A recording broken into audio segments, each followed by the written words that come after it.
love you. All the good times we had, I wish I could repeat them for the past 3 months. Love and feeling a little feeble.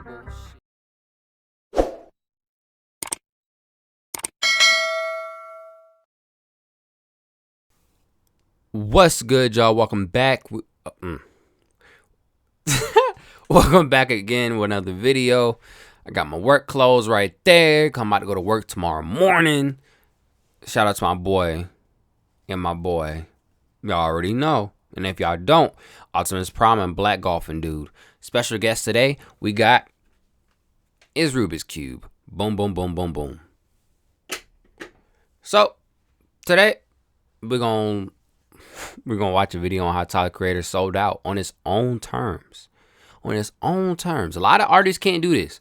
A lot of artists are so with the industry where they can't leave. They can't separate and just be their own thing. Like how Dave Chappelle, he go anywhere and sell out in a day. Do comedy special in a day. J. Cole, he go anywhere, sell out a small little stadium, smaller venue, or big ass Mercedes-Benz stadium within a day. Or within 48 hours or something. It's crazy. Same thing with Kanye. Once you build your own following, never going away. That being said, be sure to like, subscribe. Let's get into the video. To you by Keeps.com. Stay tuned to find out more. I'm hungry for greatness. I want to be great. I want to be an icon. I want when I die, I want people to cry and make posters and the nation is like, what the we just lost a hero. That's what I'm hungry for. The word visionary gets thrown around a lot these days. Sometimes all it takes is for someone to make a vague modification to an existing flow or a sound and suddenly talk turns to their influence. In others, all it takes is for you to take the lead in what everybody else is doing and you guessed it, think pieces on your creative genius will arise. But for Tyler the Creator, the road to recognition, never mind widespread praise, has been a long one. Initially seen as a troll taking shock tactics and applying them to his music, Tyler and Odd Future Wolfgang were initially all happy to lean into that image. Hit with everything from arrest for inciting a riot to official bans from the UK and Australia, Tyler had all the makings of a cult artist. And similar to a young Eminem, it was obvious that Tyler felt that he had to go against the industry and resented everything that came with being in the public eye. Does the hype change your view on life? Yes. It kind of sucks because people are expecting but they don't know anything because it's just hype. They don't really know history or anything. They just know one song and then go based on that. That sucks. Unsurprisingly, marching to the beat of his own drum and never so much as stopping for a consultation has always been of importance to T. And at the height of Odd Future's buzz, Tyler made wild demands from record execs who wanted to sign the group, like demanding that Diddy set him up with a meeting with Justin Bieber before he sat down with him, asking Universal Music Steve Rifkin to bring Randy's Donuts, swivel chairs, and megaphones to their meeting. While in recollection of Diamond Supply's Nick Diamond, he completely refused to talk to Rick Ross. Having openly discussed getting, quote, co-signs from rappers that I don't even like on Goblin's Golden, it was this disdain for the idea of himself or lying to his fans that fueled Tyler in his early years. In fact, it even placed him in conflict with will.i.am, someone who could be seen as the embodiment of a sellout. I made a bet with will.i.am for $1 million that I will be making money 10 years from now doing what I love and not what makes the most, Tyler tweeted in 2013. He said, then make a decision on what to do to survive. No, that's not how it is for everyone. I'm not gonna make music I hate. In 10 years, he'll be 50 and I'll be 32 making movies, not even in them. Watch. Unwavering in the pursuit of his own vision, Tyler's original 2011 deal saw him form Odd Future Records with Sony Records, which allowed them to keep 100% creative control of all aspects of their music, art, and release schedule with no third-party participation. Considering that he was just an up-and-coming artist with a dedicated but small fan base, he could have easily been roped into a 360 deal. But for Tyler, this was never an option, and he even managed to parlay his latest contract with Columbia into a TV deal that would eventually spawn into a surreal animation of the Jellies. Despite all the bravado at the beginning of his career, Tyler... That show is actually very good. I watched it on, oh my God, I sound weird. I sound loud as hell, my bad. That show is very good. I watched it on HBO Max. Good show. Tyler ultimately always dreamed of broader acclaim and never wanted to be seen as this cult artist. Not so much in the sense that he needed the public's adoration, but the respect and enthusiasm of his peers. I got so many beats and songs, but no one's giving me a chance yet, Tyler said in a 2013 interview with Billboard. I want to take Justin Bieber for a month and just lock him up in a cage where we sit and make music. He's one of the most successful people in the world, but his music could be so much tighter. For Tyler, the urge to get the seal of approval from those top-tier artists has been an uphill battle, and when you consider his status as an international star, you can only imagine that the motto of "you only get one chance to make a first impression" comes into play. As marketable stars with a huge age-spanning audience, it almost makes sense that both Justin Bieber and Rihanna were reluctant to take the eventual Igor mega hit, Earthquake, from Tyler. Struggling to handle 2015's Cherry Bomb being ripped apart by critics, one of the landmark tracks of 2017's Flower Boy, the manic I Ain't Got Time, suffered a similar fate when Nicki Minaj declined to hop on the record. I wanted Nicki Minaj on that record so bad, like you have no idea, Tyler told Zane Lowe at the time. I reached out to her so many times, tried to get her number, she couldn't think of nothing. That's what they relayed to me. I'm like, Nicki playing me right now. If Nicki got on that, it would bring not only me to a newer audience, but it would bring her to an audience of people who don't think that she's tight. And that's no shade to her. So I want to take a quick break to thank our friends at Keeps.com. For anyone that's endured a battle with thinning or receding hair, you know that it can take an immense toll on your self-esteem. Even if it hasn't affected you as of yet, 2 out of 3 men will experience some form of male pattern baldness by the time they're 35. As it turns out, the best way to prevent that is by getting ahead of the problem. Keeps excels at doing exactly that, retaining the hair that you have, and in some cases, promoting growth within the 100,000 men that have put their faith into the product. And in most cases, results will begin to surface within just 4 to 6 months. Years ago, taking action against hair loss would come with the added stigma of having to go to the doctor's office, get signed off on a prescription, and agonizingly wait in line for it. Courtesy of Keeps, all these additional stresses have been banished as this consistently 5-star rated product will be delivered right to your door every 3 months. So, if you're ready to take action and prevent hair loss, go to keeps.com/HHM or click the link in the description to receive 50% off your first order. Seen as too much of a gamble for some of the industry's most profitable artists, Tyler's retelling of these rejections speaks to one of the biggest hurdles he's faced right up until recent times. And that while he was in the hip-hop sphere, by the virtue of the fact that he rapped, it seemed like he'd done everything he could to never truly be part of it. And from hilarious freestyles to incidents like dismissing New York legend Nori, Tyler has spent plenty of time thumbing his nose at the protocol of the game and his media. We had Fabulous, Street Dreams, Jim Jones, everything, Can, all that. Pat, what's your 5 favorite albums? And I know you one of them weird eclectic that be like, chord and all. As comical as this may have been, it points to what was previously seen as an ideological divide between Tyler and hip-hop culture, as in the past, their fan bases never really crossed over. As an example, look no further than this. Pusha T's reasoning for giving old school Neptunes and Clips fan Tyler his first major feature with Trouble on My Mind.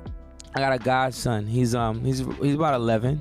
He's at his house, and he has his friend over, and you know his friend begins to tell him about the Trouble on My Mind record, and he tells him, "Man, our future Tyler Creator got this hot new record called Trouble on My Mind, and it's this new guy called Pusha T.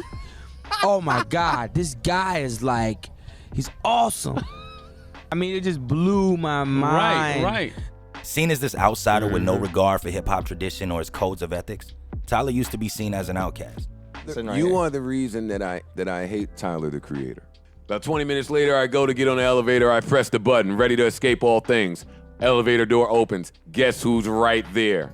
Chance the Rapper Chance and Tyler Creator. and Tyler. And now I'm stuck in an elevator ride with you two. And you two are the that have no respect for anyone else in the elevator. Still viewed by some as an oddity in hip-hop, Tyler's career from Flower Boy onward has been this mission of attempting to deliver this memo that he's worthy of being respected as an artist. And while some struggled to get on with Cherry Bomb, it was around this time that T's own heroes of Kanye West and Lil Wayne, who appeared on 2015 Smuckers, as well as his longtime idol of Pharrell, began to give him his flowers. That's one of your jobs in hip-hop. I don't think it would have been a Yeezus if it wasn't for you. Things about my jackpot candle that just make sense. Inside every one of the candles is going to be a ring valued. Despite being seen as too weird for hip-hop by some of those in the industry, Tyler has continued to evolve without gammering the respect of his fellow geniuses along the way. And by the time that he reached his fourth studio This album beat, in I made a song off of 2017, it. Tyler realized did. that some of what he'd done in the past was no longer fit for purpose. I'm in love If I with started the at Flower girl's Boy brain, and then this, but bro, I would hate be a when the god. seasons change. I didn't realize And I it should got me stop like, yelling on damn. songs till I was 24. Rising from the ashes of his most widely planned album, Flower Boy has since come to mark the beginning of a new era for T in that he is more commercially applicable and socially acceptable than ever without compromising on his approach to the game. Dubbed as the man behind Mysterious Music by DJ Khaled after he beat the We the Best mogul to the #1 spot with Igor, Tyler has come to represent the embodiment of artistry in hip-hop. And now, he's officially disrupted the game to an extent that even those who once dismissed him are forced to admit that he's not only achieved monumental feats, but can be relied on for boundary-pushing music. Tyler just announced that he sold out Madison Square Garden. Congrats to I Dope. also would like to Congrats say him. that Tyler's not from here. What a feat. What a feat. He's not from here. It's different from when Hove did it. Hove from right up the block. Tyler hopped on a flight. In the wake of Call Me If You Get Lost, Tyler is enjoying the fruits of his labor, embracing the lavish, jet-setting lifestyle that his career affords him while boasting of having a milli for Drake and hopping out the Rolls Royce on his lead single Lumberjack. Tyler has made what is, on paper at least, his most conventional record to date. But when you really peer below the surface, he hasn't done that by giving into what's trendy, but by taking risks. While most artists are placed in a box and reside there until the well runs dry, Tyler made a career of breaking boundaries, and his new DJ Drama assisted project is no different. Armed with unrivaled powers of manifestation, Tyler's December 2011 Twitter proclamation of "I want a Gangsta Grillz tape so bad, goddamn," now feels like a testament to what he's achieved. While others who started on the outside have remained there and vengefully shunned anyone who came near them, the more industry-endorsed Tyler of today has adopted an entirely different tactic in that he has welcomed major stars into his world and on his terms. Over his past 2 records, he's featured Uzi, Cardi, Slow Tie, 42 Doug, NBA Youngboy, and many others. And where some might assume that they're doing him a favor to boost streaming numbers, it's Tyler who holds the power to legitimize them to an audience who might dismiss them as mumble rappers. And beyond that, he's been at it long enough to be regarded as an icon by today's MCs. DJ Drama, who I'm signed to, called me on FaceTime when he was in LA. Suddenly out of nowhere, he passes the phone to Tyler, the Creator. I was tongue-tied. I was like, because I love Tyler. I grew up watching him, like just what he is culturally, so. After years of facing rejection from hip-hop and lashing out as a result, Tyler's someone who very much is a lover of rap music in all of its forms. Shout out rap music. I love it. DJ Drama, I love you. What you did for rap, phenomenal.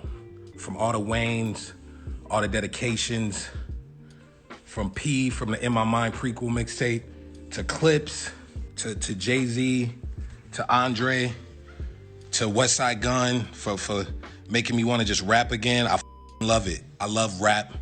It changed lives. With DJ Drama telling Complex that, quote, "I wanted to relinquish some of the control and let him do what he always dreamed about." The fact that Drama was willing to give Tyler free reign over his iconic Gangsta Grillz brand should tell us everything that we need to know about where he stands. While others are afforded success purely through their sales and drawing power, Tyler has gotten everything he has today almost in spite of how he came up. Now, the Tyler of today hasn't simply disproved will.i.am's claim that he'd have to sell out to succeed, but has bent culture to his will in a way that puts him in a league with super producers and creative powerhouses that he's always strived to become. And with 2 years to go until he turns 32, there's no reason to assume that we won't be seeing the cinematic debut anytime soon. Because once the Tyler of today puts his mind to it, it's basically already done. This has been a Hip Hop Madness original. Make sure you stay tuned and up to date with everything we got going on by hitting the subscribe button and the notification. I just want to say, good job, bro. Like, you really did this video. I got inspired. Played a beat that I used one time on a record. I made a song off that beat. It was